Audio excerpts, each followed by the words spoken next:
Olá, meu querido amigo, minha querida amiga, que bom ter você aqui para nós estudarmos mais uma vez a lição. E olha, a lição dessa semana está fascinante. Se você já estudou, nós vamos revisar. Se você não estudou, você vai aprender muito, porque a lição, como eu disse, está muito boa, ok?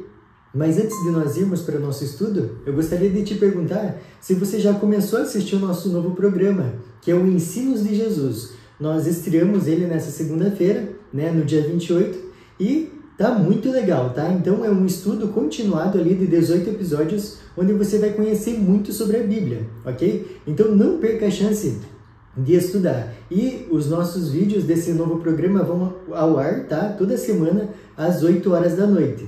Toda segunda-feira, às 8 horas da noite, ok? Então, você é nosso convidado, espalhe esse vídeo para os amigos, por quê? Porque ele é um estudo bíblico, tá? Então, às vezes, você quer dar estudo bíblico para alguém e não sabe como fazer, você pode agir de duas formas.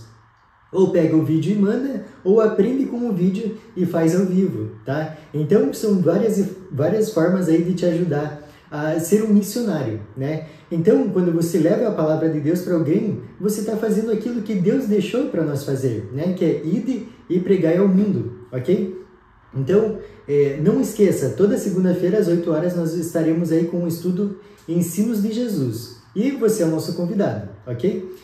Meu amigo, eu preciso falar alguma coisa para você antes. Depois que a gente terminar esse estudo de Ensinos de Jesus, vem a série Daniel, tá? Nós já contratamos o nosso orador, vai ser fascinante também um estudo profundo de Daniel, conferindo as profecias, né? E a gente vai ver um pouquinho dessas profecias aqui na lição dessa semana. Então, já estou te adiantando, tá? Depois que nós terminarmos aí o estudo Ensinos de Jesus, nós vamos para Daniel, ok? Então, antes de começarmos aqui a nossa lição, vamos fazer uma oração? Querido Pai que estás nos céus, muito obrigado, meu Pai, por nós podermos estudar a sua Bíblia, Pai. Agradecemos porque o Senhor deixou tudo escrito e hoje, se nós estudarmos com vontade e pedindo a sua iluminação, o Senhor nos mostrará o caminho. Pedimos que o Senhor seja nosso guia nesse momento, que esse estudo seja para o nosso conhecimento, mas principalmente para a nossa prática, Pai. É isso que pedimos e agradecemos em nome de Jesus. Amém. Olha só, se você está aí com a tua lição, você vai ver que o título dessa semana é As Nações, parte 2. Então, semana passada nós tivemos a parte 1 e essa semana é a parte 2. Se você não assistiu a da semana passada, assista que você também vai aprender bastante, tá? Como você deve saber, ou se você não sabe, a lição que a gente está estudando é essa daqui, tá? Alusões, imagens e símbolos. Então, cada semana nós vamos ver um tema dentro desse tema principal, tá? Então, você vai aprender muito se você estiver aqui toda semana. Por isso que eu já falo, se inscreva aí no canal para não perder as atualizações, ok? Ativa o sininho também que sempre vai avisar que tiver um vídeo novo no canal, tá? Então, olha só o verso áureo que nós temos aqui. O verso para memorizar, né? Verso áureo, talvez você não tenha ouvido esse termo, mas é um termo mais antiguinho. Está lá em Salmos 46, versículo 10, e diz o seguinte: Aquietai-vos e sabei que eu sou Deus, sou exaltado entre as nações, sou exaltado na terra. Olha só que profundidade desse verso. Você está enfrentando algum problema, alguma ansiedade, está tendo alguma dificuldade? Fica tranquilo, olha só o que o verso está falando. Em outras palavras, né? Vamos parafrasear aqui. Fica calmo e saiba que eu sou Deus. O teu problema não tem tamanho nenhum perto de mim.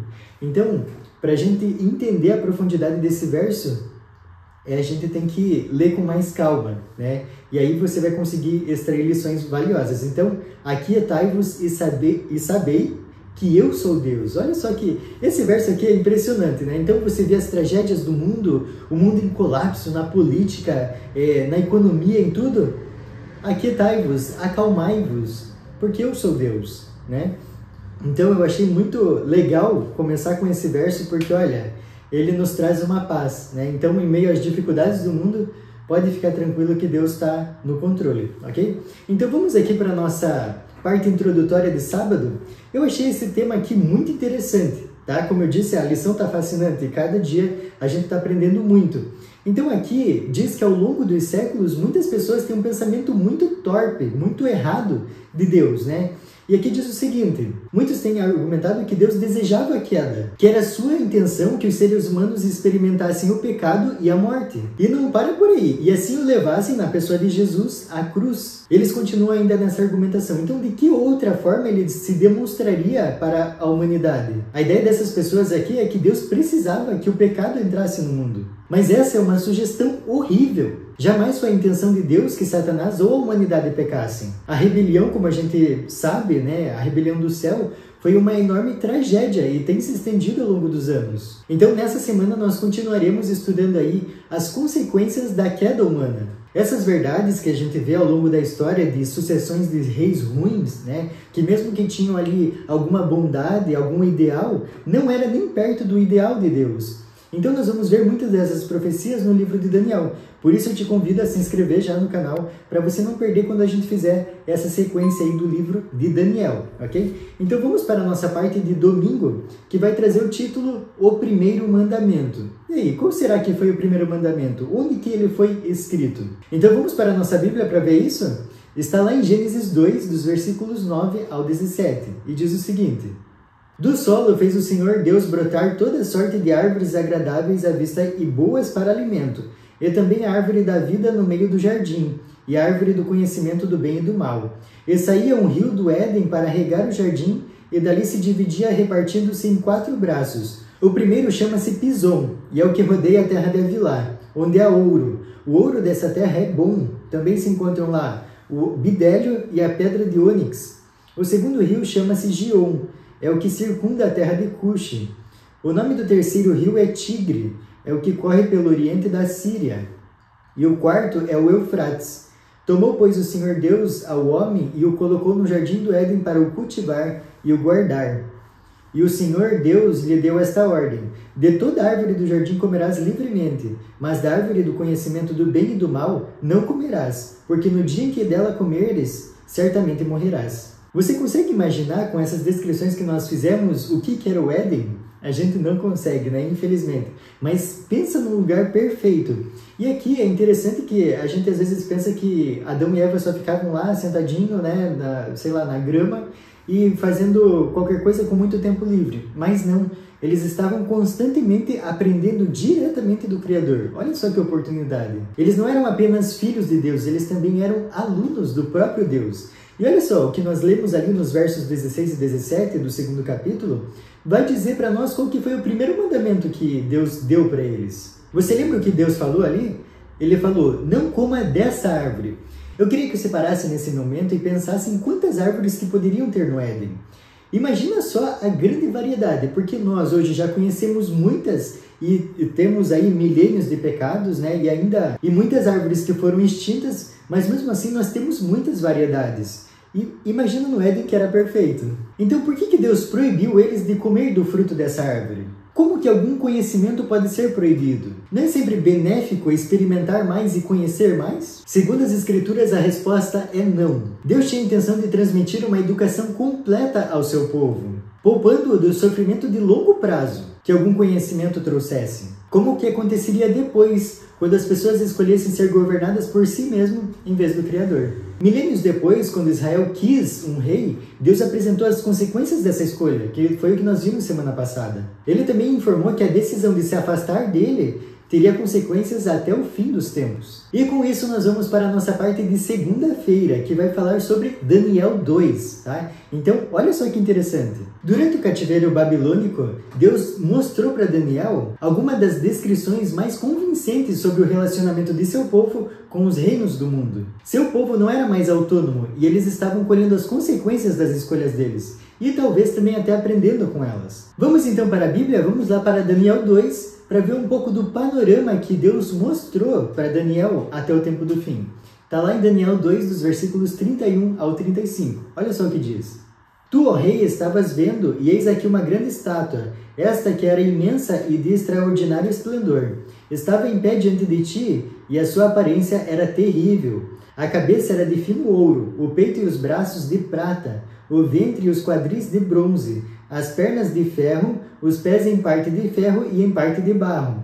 Quando estavas olhando, uma pedra foi cortada sem auxílio de mãos, feriu a estátua nos pés de ferro e de barro e os esmiuçou. Então foi juntamente esmiuçado o ferro, o barro, o bronze, a prata e o ouro, os quais se fizeram como a palha das eiras do estio.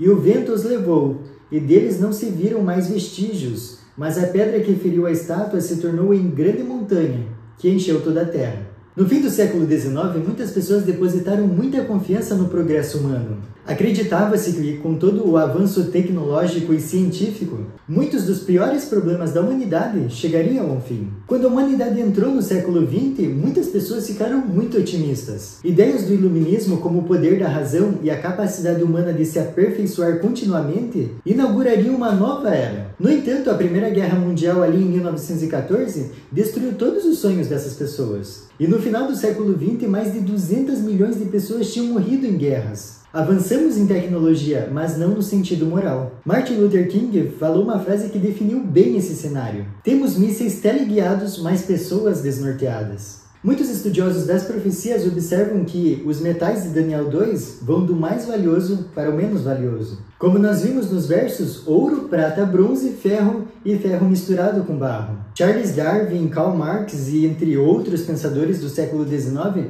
falaram que a humanidade estava evoluindo. Eles tentaram nos convencer que nós estávamos evoluindo em termos biológicos e sociais. Ainda que a existência humana tenha melhorado em alguns aspectos, quando tentamos vislumbrar o futuro do mundo, observando como ele é governado, é difícil ter uma visão otimista. Graças a Deus, nós não somos daqui. Vamos para a nossa parte de terça-feira? Olha só o título, Daniel 7. O sonho de Daniel 2 foi dado para o rei da Babilônia. Já Daniel 7, o próprio Deus traz um sonho para Daniel. Daniel viu essencialmente o que Nabucodonosor tinha visto também, só que ele viu de outra perspectiva. Vamos ler então os primeiros 3 versos do capítulo 7, para a gente entender um pouquinho mais do que a gente está falando aqui. Olha só o que está escrito. No primeiro ano de Belsazar, rei da Babilônia, teve Daniel um sonho e visões ante seus olhos, quando estava no seu leito. Escreveu logo o sonho e relatou a suma de todas as coisas. Falou Daniel e disse, eu estava olhando durante a minha visão da noite, e eis que os 4 ventos do céu agitavam o mar grande. 4 animais grandes, diferentes uns dos outros, subiam do mar. Olha só que interessante, Daniel observou os ventos agitando o mar, e logo em seguida animais muito estranhos saindo do mar. E não para por aí, eles subiam para a terra, para o seu território. Os problemas dos gentios se tornaram problemas do seu povo. Começando com a dominação babilônica, o povo da aliança nunca mais desfrutou de autonomia completa ou duradoura. Embora algumas nações tenham sido melhores que outras, ou períodos mais pacíficos que outros, a maior parte da história tem sido uma tragédia após outra e um opressor depois do outro. E tudo isso sob o domínio de governadores que dizem ter as melhores intenções para o seu povo. Isso contrasta com o que Deus desejava para o seu povo. É interessante, né? A gente vê claramente que com Deus é só para cima, sem Deus é só para baixo. Não tem meio termo. E com isso vamos para a nossa parte de quarta-feira. O título é Entre a Terra e o Mar. Vamos então entender um pouquinho mais sobre o que isso significa? Antes de nós lermos os textos que a lição trouxe para nós, eu gostaria de lembrar com você aquela listinha que eu coloquei lá no primeiro vídeo desse trimestre, onde temos os símbolos, o significado e a passagem onde está escrito. Eu vou colocar aqui na tela para você agora o que significa água, só para você lembrar. Então não esqueça de tirar um print dessa listinha para você ter sempre em mãos, tá? Para quando nós lermos algum verso, você já saber o que significa. Então, como você pode ver aí, água significam povos, que está lá em Apocalipse 17:15, né? Então, só para a gente entender um pouquinho mais, vamos ler esse verso? Apocalipse 17:15. Olha só o que diz.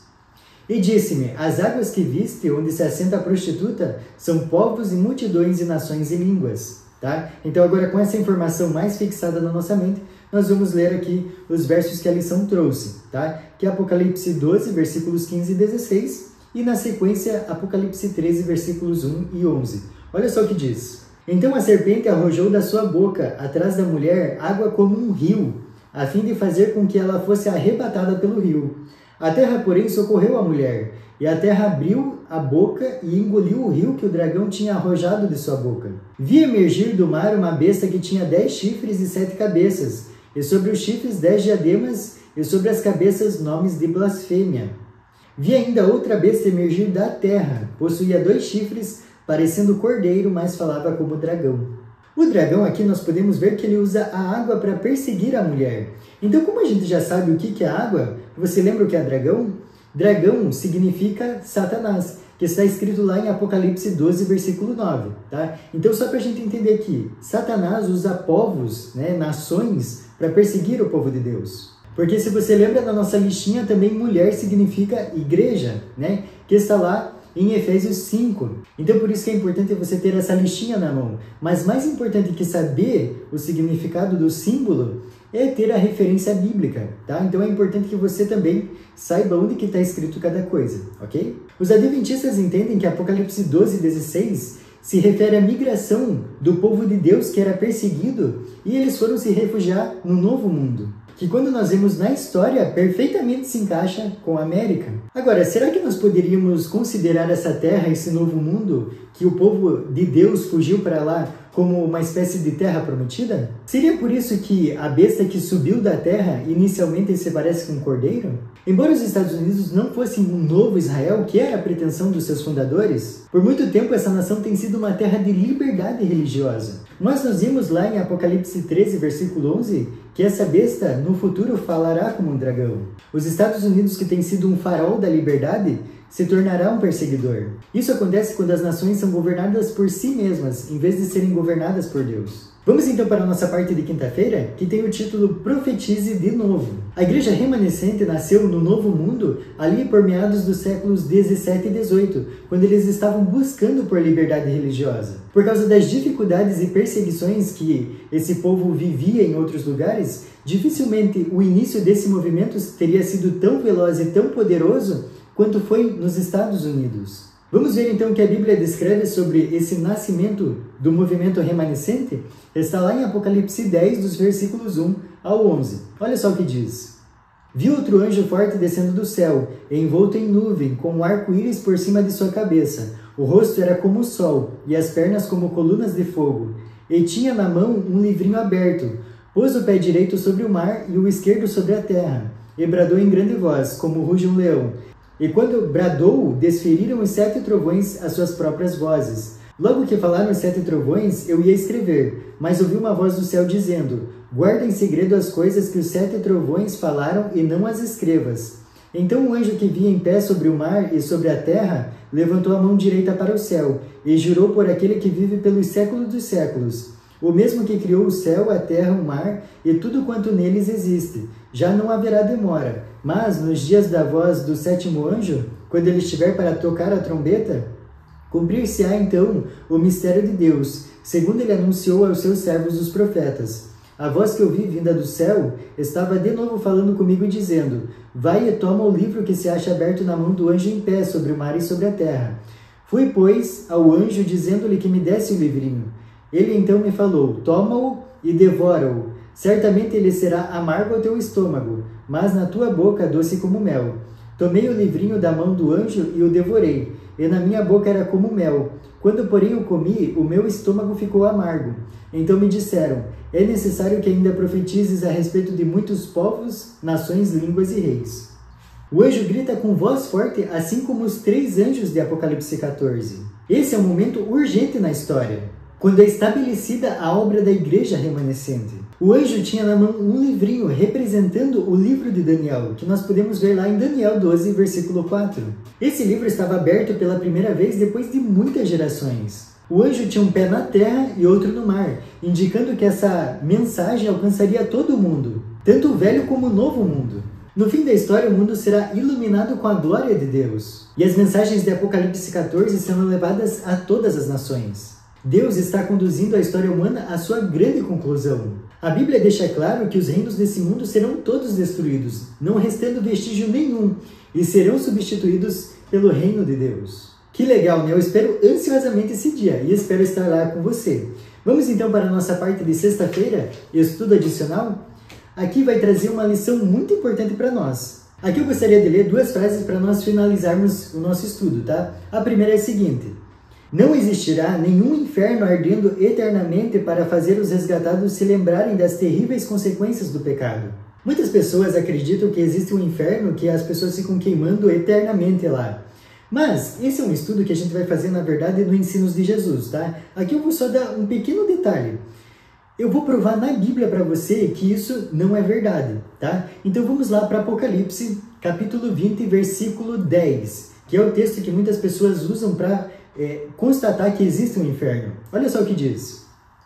O diabo, o sedutor deles, foi lançado para dentro do lago de fogo e enxofre, onde já se encontram não só a besta, como também o falso profeta, e serão atormentados de dia e de noite pelos séculos dos séculos. Olha só, esse texto parece que confirma o que essas pessoas creem, né? Mas agora vamos lá para Judas. Judas tem só um capítulo, tá? É antes de Apocalipse, e eu gostaria que você lesse comigo o verso 7, tá? Então, como eu disse, esse daqui é um estudo que a gente vai fazer com profundidade na segunda-feira, não nessa segunda-feira, mas vai ter um estudo só sobre isso, e aqui eu quero te dar um pequeno detalhe, tá?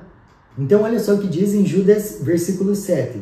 Como Sodoma e Gomorra e as cidades circunvizinhas, que havendo-se entregado à prostituição como aqueles, seguindo após outra carne, são postas para exemplo do fogo eterno, sofrendo punição. Olha só por que a gente não pode pegar um versículo e já começar uma doutrina em cima dele. A gente tem que ver os versos, o que eles falam, o que mais a Bíblia fala sobre o mesmo tema. Esse tipo de estudo que a gente faz é justamente o que está escrito lá em Isaías 28:10, que diz o seguinte: porque é preceito sobre preceito, preceito e mais preceito, regra sobre regra, regra e mais regra, um pouco aqui e um pouco ali. Então, olha só, esse verso aqui está dizendo para nós que não é para a gente pegar, como eu já falei, né, um verso e montar uma doutrina em cima dele. É interessante que a gente veja na Bíblia inteira todos os versos que falam sobre o mesmo tema. Então, vamos ver o que Judas falou para nós? Judas, versículo 7, disse que Sodoma e Gomorra são postas para exemplo do fogo eterno. E agora eu quero te fazer uma pergunta. Sodoma e Gomorra ainda estão queimando? Eu gostaria muito que você respondesse. Porque elas não estão queimando, mas aqui está falando que é um fogo eterno. Então a gente entende que esse fogo que diz, ele tem consequências eternas. Ficou mais claro? Então por isso que eu quero te convidar a se inscrever no canal e não perder o nosso estudo Ensinos de Jesus, tá? Que a gente vai abordar essa situação aqui com muito mais detalhes, ok? E agora eu queria ir para o último texto que eu vou ler com você, que também está na parte de sexta-feira. Diz o seguinte: apenas uma lembrança permanece. Nosso Redentor conservará para sempre as marcas de sua crucifixão. Olha só que interessante. Jesus vai carregar essas marcas da cruz pelo grande amor que ele teve por nós. Isso vai sempre nos lembrar que ele é o nosso Salvador. Eu fico por aqui. Gostei muito de estudar essa lição. Espero também que você tenha gostado. E eu te espero na segunda-feira, que a gente agora tem um segundo programa, ok? Então, até segunda-feira, 8 horas.